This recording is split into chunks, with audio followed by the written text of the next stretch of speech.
Assalamualaikum warahmatullahi wabarakatuh. Bertemu lagi di channel Bisikan Malam. Gimana kabarnya teman-teman? Semoga kalian dalam keadaan sehat selalu. Malam ini, kami akan mengajak kalian menyelami sebuah kisah kelam dari kota Surabaya. Warung soto yang dulu selalu ramai pelanggan, tapi ternyata di balik semangkuk kuah gurihnya, tersembunyi aroma darah dan air mata. Ini adalah kisah tentang seorang ibu yang memilih jalan pesugihan demi mengalahkan pesaingnya. Inilah pesugihan warung soto Surabaya. Sebelum kita mulai, tekan subscribe, nyalakan loncengnya, dan siapkan dirimu. Karena setelah mendengar kisah ini, kamu mungkin tak akan pernah makan di warung soto dengan rasa yang sama lagi. Surabaya pagi itu diselimuti kabut tipis. Di gang kecil kawasan Dukuh Kupang, aroma kuah soto menyebar kemana-mana, menggoda setiap orang yang melintas. Warung sederhana milik Bu Indah sudah buka sejak subuh. Perempuan berusia 45 tahun itu tampak cekatan, membelah ayam suwir, menyiapkan sambal, dan menyambut pelanggan dengan senyum ramah yang khas. Warung soto Bu Indah bukan sekadar tempat makan, ia sudah menjadi bagian dari kehidupan warga sekitar. Setiap pagi, orang-orang datang. Tukang, ojek, pegawai, mahasiswa, sampai ibu rumah tangga. Semuanya tahu rasa soto buatan Bu Indah berbeda, bukan karena bumbu rahasia, tapi karena keikhlasan dan kerja kerasnya yang terasa dalam setiap sendok. Suaminya, Pak Joko, biasanya membantu dari belakang, mencuci piring, menata bahan, dan kadang ikut melayani saat warung ramai. Kehidupan mereka sederhana tapi cukup. Mereka memiliki 3 anak, dan si bungsu Dimas selalu duduk di sudut warung sepulang sekolah, menyuap soto sambil membaca buku komik kesayangannya. Tapi semua berubah ketika satu warung baru berdiri tepat di seberang jalan. Warung itu milik Bu Indah, seorang pendatang dari luar kota. Tidak ada yang tahu pasti dari mana asalnya, tapi gaya bicaranya halus dan ia datang dengan modal besar. Warungnya modern, bersih, dengan dekorasi ala kafe kekinian. Bahkan pelayannya mengenakan seragam. Awalnya Bu Indah tidak merasa terancam. Ia percaya pada rezeki masing-masing. Tapi perlahan warungnya mulai sepi. Pelanggan tetap mulai bergeser. Mereka tertarik dengan promosi Buy Sarum Get 1, paket soto instagenik, dan pelayanan yang lebih cepat. Bahkan ada yang terang-terangan berkata, "Bu, maaf ya, anak saya suka tempat Bu Indah karena ada wifi." Hati Bu Indah mulai panas. Ia tak mengerti kenapa orang-orang begitu mudah berpaling, padahal ia sudah puluhan tahun melayani mereka. Pak Joko mulai murung. Penghasilan turun drastis. Sewa kontrakan menunggak. Dapur mulai jarang mengepul. Satu malam setelah menutup warung lebih awal karena sepi, Bu Indah duduk termenung. Tangannya menggenggam selembar kertas bertuliskan notis tunggakan listrik. Ia menatap Dimas yang tertidur di ruang tengah sambil memeluk tas sekolahnya. "Mas, aku capek," lirih Bu Indah kepada Pak Joko. Suaminya hanya mengangguk pelan, matanya juga kosong. Bu Indah itu kayak enggak manusiawi. Warungnya baru tapi langsung laris luar biasa. Ada yang aneh. Mungkin dia pakai jalan pintas, gumamnya. Kalimat itu menjadi benih racun yang tumbuh cepat. Beberapa hari kemudian, Bu Indah mendengar kabar dari tetangga lama. Konon, ada seorang dukun di lereng Gunung Kemukus yang bisa memberi kekayaan asal ada tumbalnya. Banyak warung atau usaha di Jawa Tengah yang konon sukses setelah main ke sana. Awalnya Bu Indah mengabaikan, tapi benaknya sudah terlalu dipenuhi keputusasaan. Malam itu, ketika hujan turun rintik-rintik, Bu Indah dan Pak Joko berbicara serius di dapur. Wajah mereka tegang, mata Bu Indah sembab. "Aku nggak bisa lihat anak-anak kelaparan. Dimas bahkan bilang dia mau berhenti sekolah biar bantu jualan. Aku nggak tega, Ma, tapi aku juga nggak sanggup kalah terus begini." Pak Joko menatap istrinya. "Kalau kita ke dukun itu, kita yakin?" Tanyanya pelan. "Kita nggak punya pilihan." Malam itu mereka membuat keputusan yang akan mengubah segalanya. Bukan hanya hidup mereka, tapi juga kematian seseorang. Hari itu Sabtu malam, langit tampak berat seperti menyimpan sesuatu yang tidak ingin dijatuhkan. Bu Indah dan Pak Joko meninggalkan rumah diam-diam. meninggalkan Dimas yang sudah tertidur pulas bersama kedua kakaknya. Mereka beralasan ingin membeli bahan baku dari luar kota. Tapi tujuan mereka bukan pasar, melainkan sebuah desa kecil di lereng Gunung Kemukus. Tempat yang dikenal oleh sebagian orang sebagai tempat pesugihan. Bukan yang sembarangan, ini termasuk pesugihan kelas tinggi, dikenal dengan syarat tumbal darah keturunan sendiri.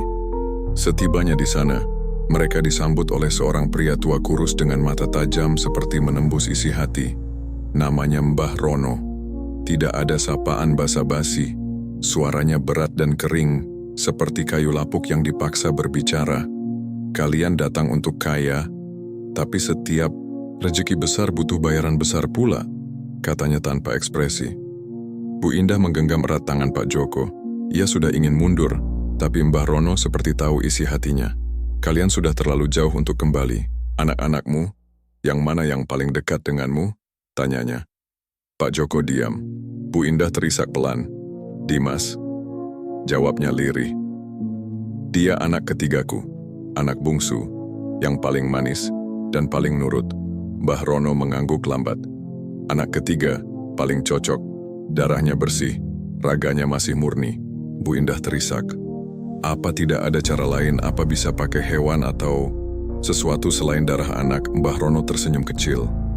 Kalau semua orang bisa kaya tanpa kehilangan apapun, dunia ini sudah penuh raja.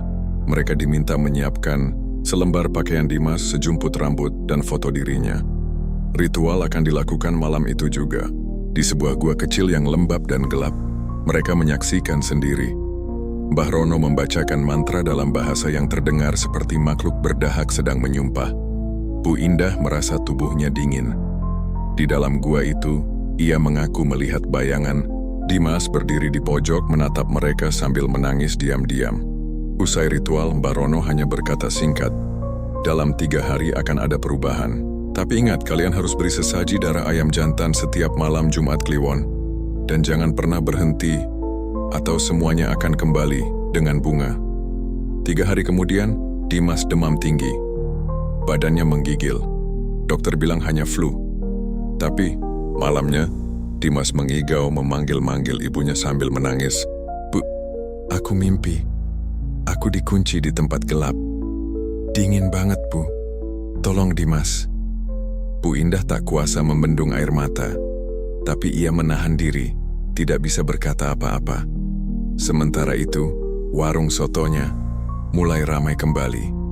Awalnya hanya 2-3 orang. Tapi dalam seminggu, warung itu penuh seperti dulu lagi. Bahkan lebih ramai. Seorang food vlogger datang tanpa sengaja, lalu membuat video berjudul Soto Paling Enak dan Misterius di Surabaya. Video itu viral. Setiap hari antrian makin panjang. Soto Bu Indah disebut punya aroma yang bikin kangen, dan sambalnya bisa bikin orang ketagihan. Banyak pelanggan yang datang berkali-kali, bahkan ada yang jauh-jauh dari luar kota. Sementara itu kondisi Dimas memburuk.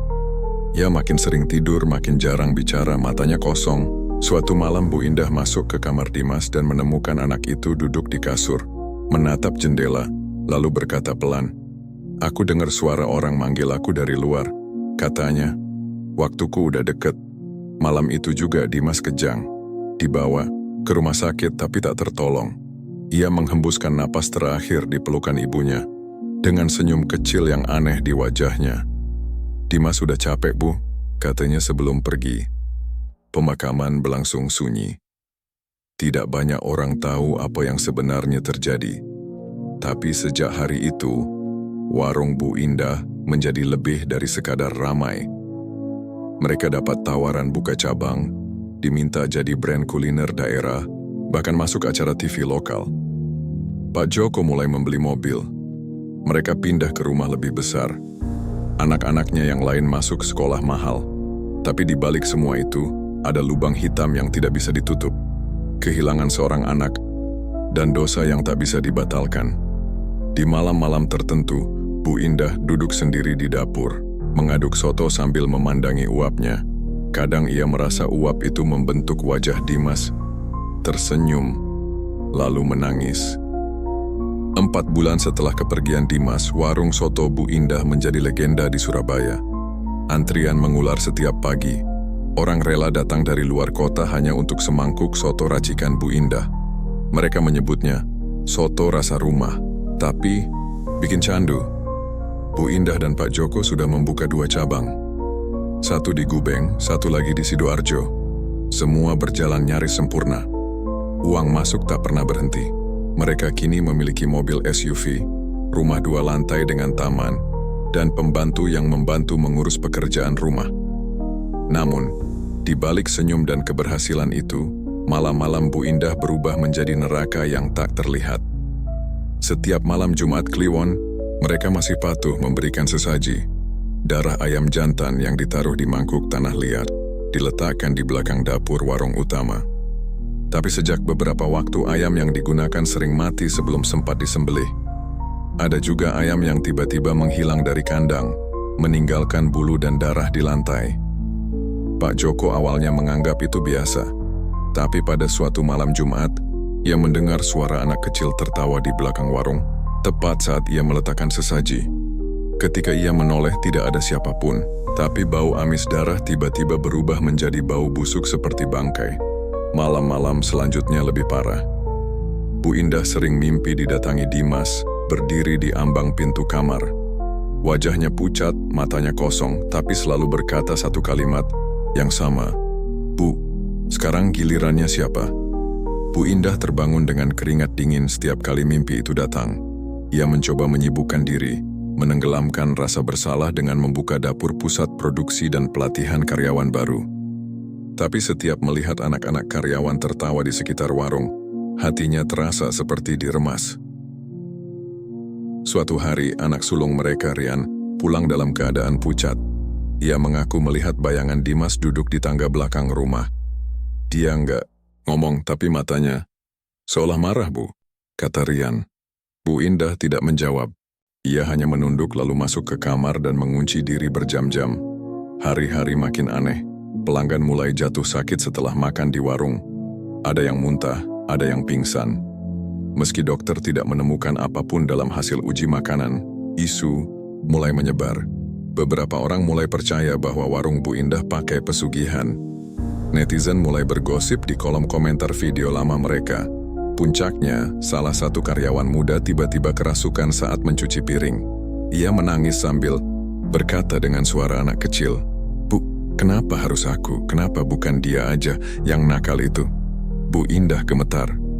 Ia tahu itu suara Dimas. Tapi semua orang mengira karyawan itu stres karena kelelahan. Pak Joko mulai terlihat seperti orang kehilangan arah. Ia sering bicara sendiri, kadang tertawa, kadang murung. Suatu malam, ia duduk di teras dan berbisik pada istrinya. "Aku lihat Dimas berdiri di taman tadi." Nah, dia nunjuk ke aku. Terus bilang, "Bapak, waktunya tobat sebelum gantian." Setelah malam itu, Pak Joko tidak mau lagi ikut ritual sesaji. Ia menolak menyembelih ayam. Ia mulai rajin ke masjid, puasa Senin Kamis, dan bahkan menyumbang ke panti asuhan. Tapi Bu Indah belum bisa melepaskan semuanya. Ia masih terikat pada rasa takut kehilangan segalanya lagi. Dalam pikirannya, kalau ia berhenti, Dimas akan mengambil sesuatu dari mereka sebagai balasan. Namun gangguan semakin parah. Setiap malam suara langkah kecil terdengar di loteng, padahal rumah mereka hanya 1 lantai. Lampu sering padam sendiri. TV menyala tiba-tiba, hanya menampilkan siaran putih bergaris, lalu terdengar suara samar, "Bu, aku kedinginan." Pelanggan mulai berkurang. Karyawan satu persatu resign karena merasa diawasi dan tidak nyaman dengan suasana warung. Orang-orang mulai percaya bahwa kisah horor yang beredar itu nyata. Bu Indah mencoba mendatangi Mbah Rono kembali, tapi ia tidak bisa ditemukan. Rumahnya kosong, ditumbuhi semak, dan warga sekitar mengaku Mbah Rono sudah meninggal 2 tahun lalu. Lalu siapa yang mereka temui malam itu? Bu Indah kembali ke rumah dengan wajah pucat. Ia akhirnya mengaku pada anak-anaknya tentang pesugihan. Itu membuat rumah mereka tenggelam dalam sunyi. Anak-anaknya kecewa. Rian bahkan berkata, "Jadi adik aku mati cuma buat warung soto? Bu sadar nggak dosa yang ibu pikul ini nggak cuma di dunia, Itulah momen ketika Bu Indah mulai sadar bahwa semua ini tak ada artinya. Uang, rumah besar, mobil, semuanya tak bisa menutupi lubang hitam dalam hatinya. Tapi sayangnya, penyesalan datang terlambat karena dunia gaib tidak mengenal kata maaf. Hari-hari berlalu seperti mimpi buruk yang tak berkesudahan. Warung yang dulu penuh antrean kini mulai sepi. Kursi-kursi kosong, dinding warung yang dulu wangi kuah soto kini lembab dan berjamur. Tak ada lagi tawa pelanggan, hanya suara sendok beradu dengan piring dari segelintir orang yang masih berani datang. Orang-orang mulai menghindari warung itu. Isu tentang pesugihan makin menyebar di media sosial dan forum warga. Ada yang bilang, makan di sana membuat mimpi buruk. Ada yang mengaku melihat anak kecil duduk di pojok dapur sambil menangis, padahal tidak ada siapapun di sana. Bu Indah menatap warungnya dari jendela rumah yang menghadap langsung ke bangunan itu. Ia sudah jarang keluar rumah. Penampilannya berantakan, rambut kusut, wajah pucat seperti kehilangan darah. Pak Joko juga tak kalah menyedihkan. Meski ia sudah mulai rajin beribadah dan menjauhi ritual, bayangan masa lalu tetap menghantuinya. Ia sering terduduk lama di mushola rumah, menatap sajadah kosong sambil menggenggam foto Dimas yang mulai pudar warnanya. Suatu malam suara tangisan terdengar dari dalam kamar Bu Indah. Rian, anak sulung mereka, berlari masuk. Ia melihat ibunya duduk di lantai, tubuhnya menggigil. Matanya menatap kosong ke arah lemari. Di depannya, terbuka sebuah buku catatan warung lama. Di antara tulisan stok bahan dan catatan harian, ada selembar foto Dimas yang terlipat dua, basah oleh air mata. "Ibu, aku capek. Aku nggak tahu harus bagaimana."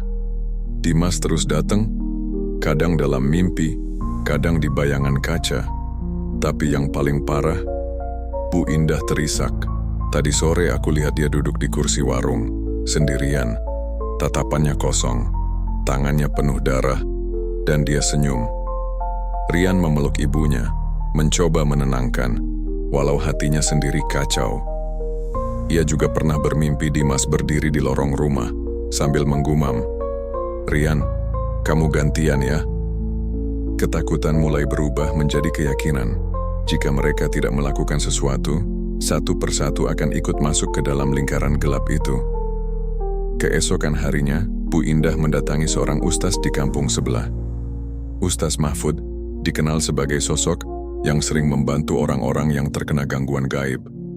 Ia bercerita semuanya, dari awal mula pesugihan, ritual di Gunung Kemukus, hingga tumbalnya yang mengorbankan Dimas. Ustaz Mahfud hanya diam lama, lalu berkata pelan, "Ibu, setiap perjanjian dengan jin itu tidak ada yang gratis. Kalau sudah terikat, mereka akan terus menagih. Kalau ibu dan keluarga ingin selamat, harus bertobat sepenuhnya. Tapi bersiaplah, karena sebelum melepaskan, mereka akan menagih hak terakhirnya." Malam itu, rumah Bu Indah dipenuhi aroma wangi-wangian dari pembacaan doa. Beberapa santri datang membantu. Al-Quran dibaca bergantian. Tapi di luar rumah, angin mendadak kencang. Jendela bergetar, lampu mati.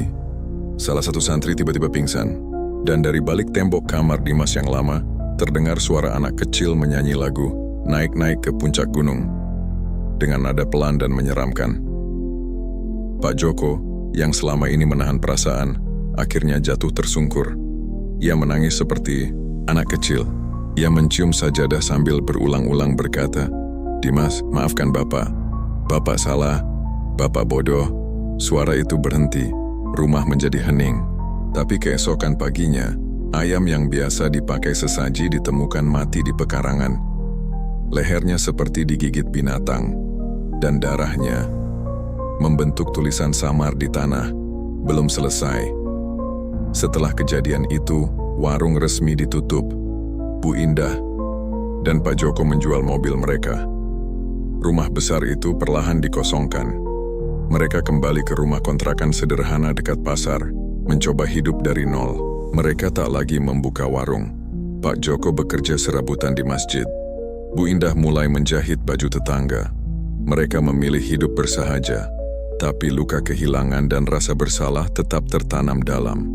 Setiap malam Jumat Kliwon, mereka tidak tidur.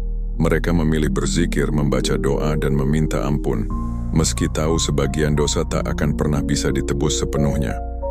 Terkadang suara anak kecil masih terdengar dari dapur. Kadang pintu kamar terbuka sendiri. Kadang lampu mati tanpa sebab. Tapi mereka tidak panik lagi. Mereka tahu itu bukan gangguan. Itu hanya rindu dari jiwa yang belum tenang. Sudah 2 tahun berlalu sejak warung soto itu resmi ditutup. Bekas bangunannya kini lapuk, dicoret-coret anak-anak nakal yang sering menjadikannya tempat uji nyali. Tak ada yang berani lewat sana malam hari. Warga menyebutnya warung soto tumbal. Bu Indah dan Pak Joko kini tinggal di sebuah rumah petak di pinggiran Surabaya. Tak jauh dari masjid tempat Pak Joko bekerja sebagai marbot. Hidup mereka sangat sederhana. Tak ada lagi kemewahan, tak ada perhiasan, tak ada uang berlebih. Tapi ada satu hal yang kini mereka miliki. Ketenangan yang perlahan mulai kembali. Setiap subuh Pak Joko menjadi orang pertama yang mengumandangkan azan. Ia membersihkan karpet masjid, mengisi galon wudhu, dan menyapu halaman. Tak ada yang tahu masa lalunya. Tak ada yang pernah bertanya. Ia tak pernah bercerita, cukup membawa rasa bersalah itu dalam setiap sujudnya. Bu Indah juga berubah drastis. Dahulu sibuk di dapur warung, kini sibuk di pojok rumah menjahit pakaian orang sekitar. Ia menerima pesanan baju lebaran, seragam sekolah, atau bahkan hanya memperbaiki kancing yang lepas. Ia tidak mengeluh, ia hanya ingin merasa berguna. Namun meskipun hidup mereka berubah, malam tetap menyimpan luka. Setiap malam Jumat Kliwon, Bu Indah menyalakan lampu kecil di sudut rumah dan menyiapkan sebotol air putih, segelas susu, dan 1 mangkuk kecil nasi putih polos. Bukan untuk sesajen, bukan untuk ritual, tapi sebagai bentuk kasih sayang yang tak sempat ia berikan. Ia taruh itu di dekat jendela kamar. Dimas, kalau kamu datang, ibu nggak akan lari lagi. Duduklah nak, ibu rindu kamu. Kadang lampu itu berkedip pelan, atau tirai bergerak meski tak ada angin. Tapi kini tidak ada lagi rasa takut. Yang tersisa hanya rasa bersalah dan kerinduan mendalam. Pak Joko suatu malam bermimpi. Dalam mimpinya ia berada di sebuah taman luas penuh kabut. Dari kejauhan Dimas datang berlari kecil. Senyumnya polos seperti dulu. Ia menghampiri, lalu berkata pelan, "Bapak, aku kangen. Tapi aku harus pergi. Aku nggak bisa nunggu terus." Pak Joko terbangun dengan mata basah. Ia tahu Dimas mulai ikhlas. Mungkin karena doa-doa yang tak pernah putus. Atau mungkin karena penyesalan mereka yang benar-benar tulus. Sejak saat itu gangguan aneh mulai berkurang. Rumah menjadi lebih tenang. Tidak ada lagi mimpi buruk. Tidak ada suara tangis di malam hari. Bahkan warga sekitar mulai mengenal mereka sebagai keluarga baik yang tak pernah menyakiti siapapun. Namun tetap, dalam hati Bu Indah, ada sesuatu yang tak pernah sembuh. Di sudut kamar, ia menyimpan foto Dimas dalam bingkai kecil. Ia sering duduk di depan foto itu, membaca doa, atau hanya sekadar menatapnya. "Ibu nggak minta kamu balas dendam, nak. Ibu cuma minta kamu damai di sana. Ibu akan terus berdoa, sampai waktunya ibu menyusul." Rian dan adiknya pun kini sudah dewasa. Mereka tahu luka keluarga mereka tak bisa sepenuhnya hilang, tapi mereka belajar memaafkan. Mereka juga menjaga agar masa lalu kelam itu tidak kembali menghantui masa depan. Mereka, Bu Indah, sempat diundang menjadi pembicara di sebuah kajian komunitas ibu-ibu. Ia tak menyebut nama Dimas, tak menyebut pesugihan secara terang-terangan. Tapi ia berkata satu kalimat yang membuat semua hening. "Jangan pernah menggadaikan cinta dan keluarga demi uang. Harta bisa dicari, tapi anak yang kita korbankan mungkin tak akan pernah kembali." Beberapa ibu menangis, sebagian mengangguk. Bu Indah hanya tersenyum getir. Ia tidak bangga dengan masa lalunya, tapi jika kisahnya bisa menyelamatkan satu saja orang dari kesalahan yang sama, maka mungkin itu bagian dari penebusan. Waktu terus berjalan. 3 tahun sudah sejak warung soto itu berhenti beroperasi. Warga perlahan melupakan kisah kelam di balik dinding tua yang kini tertutup lumut. Tapi bagi Bu Indah dan Pak Joko, luka itu tak pernah benar-benar sembuh. Mereka Tetap hidup dalam diam, dalam doa, dalam setiap sujud panjang yang tak berani meminta apa-apa selain pengampunan. Hingga suatu hari, sesuatu yang tidak biasa terjadi. Bu Indah sedang membersihkan lemari tua warung yang kini sudah kosong dan dipenuhi debu. Ia berniat menjual kayu bekasnya ke tukang loak. Saat menarik laci terbawah, ia menemukan sebuah kotak kecil dari kayu jati, yang bahkan ia sendiri tak ingat pernah memilikinya. Kotak itu terkunci, tapi tak sulit dibuka. Di dalamnya hanya ada satu benda, sebuah kertas lusuh yang digulung. Saat dibuka, Bu Indah tertegun. Tulisan tangan itu tak asing. Tulisan Dimas dan isinya singkat, dengan ejaan khas anak-anak. Bu, aku tahu ibu sayang aku. Tapi kenapa harus aku? Aku kangen ibu. Tapi aku juga kangen bapak. Aku nggak marah. Tapi aku sedih. Kalau bisa, jangan biarin siapapun ngerasain ini. Aku kedinginan di sini. Tapi kalau ibu terus doa, aku bisa pulang. Beneran bisa pulang. Dimas tangis. Bu Indah pecah seketika. Ia tak tahu bagaimana surat itu bisa ada di sana. Bisa jadi itu hanya ilusi. Atau mungkin sebuah pesan terakhir dari jiwa yang terjebak antara dunia. Malam itu, Bu Indah dan Pak Joko duduk berdua di ruang tamu kecil mereka. Tidak bicara banyak, hanya saling menggenggam tangan. Mereka menyalakan dupa kayu gaharu, bukan untuk ritual, tapi untuk mengenang anak mereka. Mereka membacakan surah Yasin bersama, dengan air mata menetes di setiap ayatnya. Setelah selesai, Bu Indah menatap langit malam dari jendela. Hujan turun pelan, tapi langit terlihat lebih jernih dari biasanya. Tak ada bayangan, tak ada suara aneh, tak ada mimpi buruk malam itu. Keesokan paginya Pak Joko bangun lebih awal dari biasanya. Ia berjalan ke masjid, dan di tengah jalan, ia berhenti sejenak. Di bawah pohon mangga tua, tempat Dimas dulu suka main layangan, ia melihat sesuatu. Sebuah layangan kecil berwarna merah tergeletak di rumput, utuh dan bersih. Padahal semalam hujan deras. Di layangan itu tertulis satu kata, "Maaf." Pak Joko hanya bisa tersenyum kecil. Lalu ia melanjutkan langkahnya, dengan hati yang entah kenapa terasa sedikit lebih ringan. Hari-hari berikutnya terasa lebih tenang. Tidak ada lagi bisikan aneh, tidak ada lagi bayangan di sudut mata. Tidak ada tangisan anak kecil di malam hari. Rumah kecil itu terasa hangat, meski sederhana. Mereka tak pernah berhenti berdoa. Tapi kini, doa mereka tidak lagi dibalut rasa takut, melainkan rasa rindu dan harapan. Di ujung jalan yang sunyi itu, mereka belajar bahwa penyesalan tidak bisa menghidupkan yang telah tiada. Tapi dengan tobat yang tulus, seseorang masih bisa menyelamatkan dirinya sendiri dan melepaskan jiwa yang selama ini terikat oleh dosa orang tuanya. Warung soto itu mungkin sudah menjadi bagian dari masa lalu. Tapi kisahnya tetap hidup, sebagai pelajaran bagi siapa saja yang tergoda jalan pintas. Jangan pernah gadaikan darah dagingmu sendiri demi uang, karena kekayaan yang lahir dari tumbal akan meminta pulang satu persatu sampai lunas. Dan itulah kisah kelam di balik kesuksesan sebuah warung soto yang pernah ramai di sudut kota Surabaya. Bukan sekadar tentang uang dan keserakahan, tapi tentang bagaimana sebuah keluarga memilih jalan pintas dan harus membayar dengan nyawa, darah dagingnya sendiri. Bu Indah dan Pak Joko mungkin telah bertobat, tapi dosa yang dibayar dengan tumbal tidak selalu selesai dengan air mata. Karena dalam dunia gelap pesugihan, yang datang tak selalu bisa pulang, dan yang pergi belum tentu bisa istirahat dengan tenang. Jika kalian melewati sebuah warung kosong yang tampak biasa saja, tapi terasa dingin meski siang hari, jangan terlalu lama menatap ke dalam, karena siapa tahu masih ada yang menunggu jatah tumbal berikutnya. Jika kisah ini membuat bulu kuduk kalian berdiri, jangan lupa tekan tombol like, subscribe, dan nyalakan loncengnya, agar kalian gak ketinggalan cerita-cerita horor mistis lainnya, yang hanya bisa kalian dengar di Bisikan Malam. Satu malam, satu kisah. Tapi jangan salah, tidak semua kisah bisa ditinggal tidur. Sampai jumpa di kisah berikutnya. Dan ingat, jangan pernah bermain dengan jalan pintas kalau kamu belum siap kehilangan semuanya.